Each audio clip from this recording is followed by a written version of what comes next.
Hello, how you doing? My name's Steve. I'll tell you a little bit more about me in a moment, but this is my attempt to reach out to the internet, generally defined, because I got this project I'd really like to do, but I need help to pull it off. So I'm hoping that somebody who is a producer or is otherwise interested in creating documentaries or TV shows or something of the sort might be interested in this idea I'm going to pitch. And so I'm hoping maybe you guys, my internet connections, can help me reach that person. Okay, so let me start the pitch proper. So I'm Steve Jordans. I'm a professor at University of Toronto Scarborough. I teach intro psych. I've taught it for a long time, and I kind of think I know my psychology pretty well. I love teaching. I love any opportunity to educate and to engage people in critical thinking, and that's really part of what I want to talk about in this pitch of a sort. Generally speaking, I often will bring a psychology angle to news stories.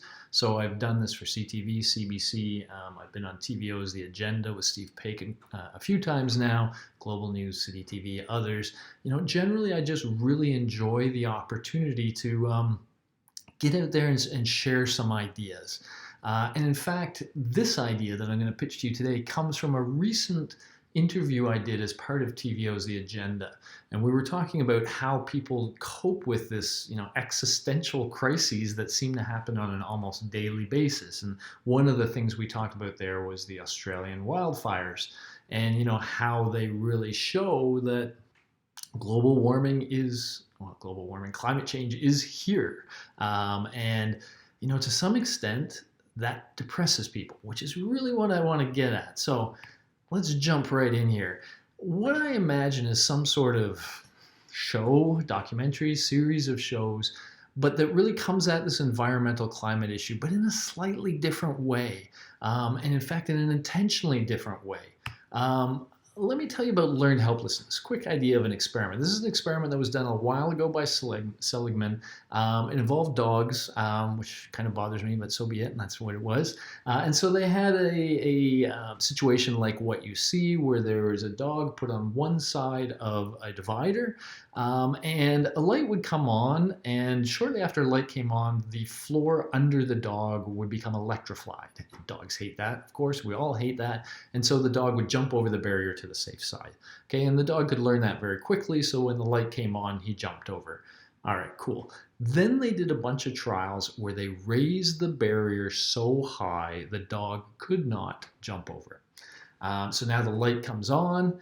Initially, the dog tried what it could to get over the barrier before the shock. But after a while, it developed a pattern of behavior that we're now called learned helplessness. It would basically just curl into a ball and take the shock. The critical thing is, even when you then reduce the barrier, when you brought the barrier down to a point where the dog could escape the shock, it stopped trying. It had seemingly learned that it was helpless to do anything about this, and it felt very disempowered, and it's seen as a model of depression quite often. So originally this was posed as a way of sort of producing depression in animals.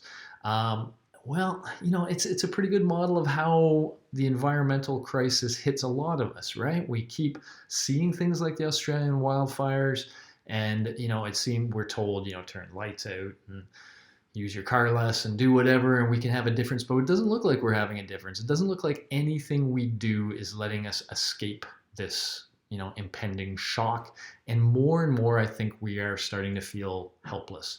And I think that's why you see high rates of depression and anxiety that continue to grow and probably will. And so part of what I imagine is, first of all, just describing this to people. This is a natural reaction, but it's not the only reaction. And so I'd like to contrast this with a different way of thinking about the environmental crisis, also from psychology, the idea of a common enemy. And this comes out of the Roberts Coves experiment, where they showed they could make two random groups of kids behave prejudicially towards one another. If you create the right conditions, you can make these two groups prejudicially antagonistic. But at the end of the study, they of course wanted to kind of get these two groups together again after making them not like each other. And what they proposed and what they showed was powerful was giving the groups a common enemy. Giving them some problem that they had to work on together that would impact all of them if they didn't. All right.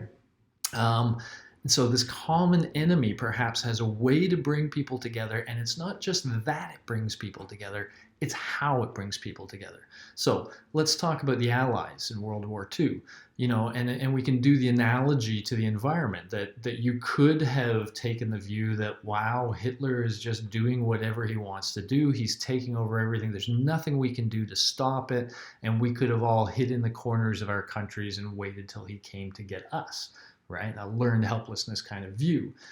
However, that didn't happen. At some point, and it took a while, a bunch of countries united. They came together. They became what we now call the Allies. And they together decided we can defeat Hitler. And this is going to be really important. We can take him on, we can defeat him, but we're going to have to work together. We're going to have to endure a bunch of sacrifice. It's not going to be easy, but we can do it. And that's, the potential power of a common enemy. And it's a much more optimistic, aspirational way of thinking. It's like, yeah, we've got a problem here, but now let's get on it, man. Let's do something about it. And that's one of the things I want to suggest is we have to get to this second spot. We are slowly going down the learned helplessness ramp. And we can't allow this to continue. We have to get common enemy-ish. We have to come at them. And so that means we have to believe it can be defeated or at least managed, right? So that's step one. In fact, I would like to make the claim that, one really diluted but cool way to do this is to say, well, you know what? They had Hitler. And we often refer to them as the Great Generation because they rose to the challenge of Hitler. Well, we've got something bigger than Hitler. We've got Mother Nature, and Mother Nature is brutal. Mother Nature has no empathy towards us, no regard towards us. She will crush us easily. This isn't about saving the planet. It's about saving us. And so that's the common enemy. And it's probably the most common enemy that humanity has ever, the strongest common enemy that humanity has ever faced. And so perhaps we are lucky to be in the generation that has the ultimate common enemy. And if we can rise up and take it on, the power of that to unify humanity is extremely strong. Okay, so you got the idea. Let's go from depression to aspiration. Okay, now what this leads to though is, I highlight, well, it requires the belief that the enemy can be defeated. And I think that leads us to the next thing, whereas, if we're going to take that seriously, we have to take that seriously. And that means we can't be telling people, turn your lights out and everything's fine, or sort your recycle better and everything will be fine. We have to start thinking about the big things. Forget the little things. What are the big things? And this would be part of the show too, elucidating what these big things are and then really analyzing them and thinking about them and figuring out, what would it take to make this happen? And having, once again, that aspirational, these are the things we have to do. Think of those allies on D-Day, storming a beach, knowing how many of them were going to be literally sacrificed on that beach, putting their actual lives on the line because of the importance of the goal. That's the mindset. That's what we have to have. So a lot of these big things are going to be sacrifices.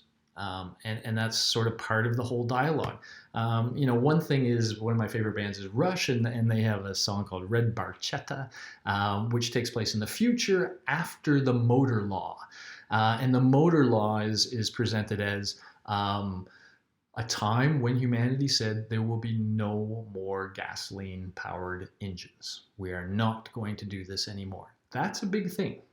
If we picked a date as humanity and said, as of 2025, no more gas-powered engines, we know that will have an effect on the environment. Of course, it's not an easy thing, so we have to think about how do we get there? What are the implications? Who does it hurt? And let me tell you an even bigger one that has even bigger implications. From everything I know, the biggest thing we could do to take on climate change is change our eating, specifically go plant-based. Get rid of meat eating altogether. Eating meat is very inefficient. For every gram of protein you get from the meat, you've had to pour something like 6 or 8 grams into it, plus a whole bunch of water, plus all the farming tends to be in factory farming where the animals produce methane. And in fact, the claim is that the methane from factory farms does more damage to the atmosphere than all forms of transportation combined. That's a UN report. And so, you can document all these ways in which meat production is horrible for the environment. And therefore, we could just set a date and say, as of that, no more meat consumption. Now, this is starting to sound a little fascist, right? And that'll be part of the overtone here. Like, how far will we, as the government and the state and the country, go towards sacrifices that are critical to taking on the environmental crisis? I'll just mention a couple other ones really quick. We could get very serious about alternative energy sources. Every house we build could have to have solar panels on it, for example, and we could be retrofitting existing ones, similarly with wind turbines or whatever. Also on things, like recycling. We talk about how hard it is to sort everything. Well, you go into a grocery store and it looks like you're in the Amazon. Right? You got all these shapes and colors and all these things that are designed to make this product attractive to you, but work against the recycling process. Everything, in my opinion, should be in black and white, cardboard, or glass. If we could get it down to that, if we could get rid of plastic, but we could really reconsider, packaging and how things are packaged and make sure that we're packaging in a minimalistic way and in a way that maximizes the ease and efficiency of recycling. And so that might be another one. I don't know if these are the full set. I think that's part of what we would want to do is consider what these big things are.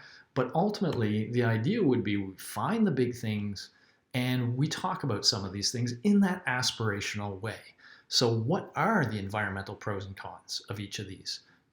Are they as big as they seem, as they might be? What are the big ones? Let's figure those out. Those are our levers, right? Now, if we're going to pull those levers, people are going to be affected, right? If you're a rancher and we stop eating meat, you're going to get hurt. We're going to have to try to find some way of helping you. But let me tell you, if we just go into learned helplessness, you're going to get hurt too. And so at least this is an empowered way of figuring out what we can do. And so, talk through some of those issues as well. So I'm not imagining something where it's just me going blah, blah, blah. I'm imagining something that's much more interactive with experts coming in that invites discussion from the people who are watching and really kind of makes it a conversation about, doing the big thing. Of course, I can provide a lot of the psychology, and there is a lot of psychology here because ultimately we are going to suggest major changes in the way we live. And that's not easy for humans. We are such habit-bound creatures. We have a hard time with major sudden change to behaviors. But that's what we need. Okay, so there you go. You get the idea. I would love to be part of the production of some sort of thing that takes this aspirational, can-do, let's attack this environmental crisis. Let's look at what we can actually do that matters. Let's think about those things deeply, and let's try to inspire decision makers to follow suit, because that's the only way we're going to do this. All right, I'll just stop there. Thank you. Bye-bye.